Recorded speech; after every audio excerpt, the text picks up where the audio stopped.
నమస్తే friends. Welcome to our channel home remedies healthy living guide. ఈ channel start చేస్తున్నందుకు నాకు చాలా హ్యాపీగా ఉందండి.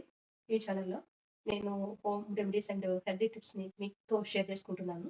మెయిన్‌గా ఈ ఛానల్ స్టార్ట్ చేయడానికి కారణం ఏంటంటే, ఇప్పుడు చూస్తున్న జనరేషన్‌కి హోమ్ రెమెడీస్ అంటే ఏంటి? అవి ఎట్లా చేస్తారు అన్న దాని గురించి ఐడియా ఉండడం లేదు.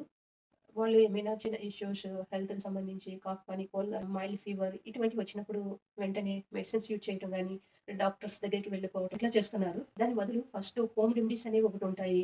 అవి ట్రై చేసి అంతకి అవి కంట్రోల్ కాకపోతే వెళ్ళాలి అన్న ఐడియా వాళ్ళకి లేదసలు. హోమ్ రెమెడీస్ అంటే ఏంటి? ఈ జనరేషన్‌లో హోమ్ రెమెడీసా? ఆయుర్వేదమా? అన్నట్టు చిన్న చూపు చూస్తున్నారు వాళ్ళు.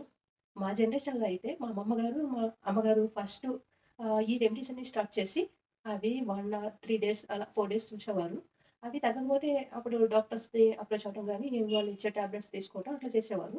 అది ఫస్ట్‌లోనే మాకు స్టార్టింగ్‌లో స్టార్ట్ చేసినప్పుడు చాలా మటికి డాక్టర్ దగ్గరికి వెళ్ళకుండానే తగ్గిపోతుండేవి ఆ రెమెడీస్ వల్ల. కానీ ఇప్పుడేంటి ఏంటి ఇప్పుడు హోమ్ రెమెడీస్ ఏంటి ఈ జనరేషన్‌లో?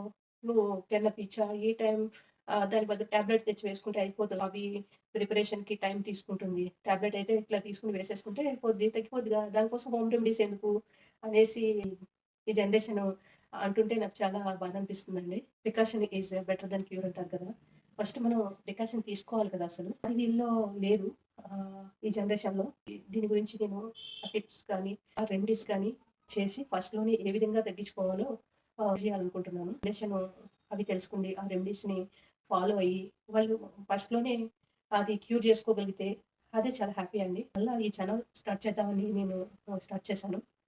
మీరు కూడా మీ పిల్లలకి హెల్తీ లైఫ్ స్టైల్‌ని అలవాటు చేయండి. ఛానెల్‌ని సబ్స్క్రైబ్ చేస్తారని కోరుకుంటున్నా. Thank you. Thank you for watching. Thanks అండి.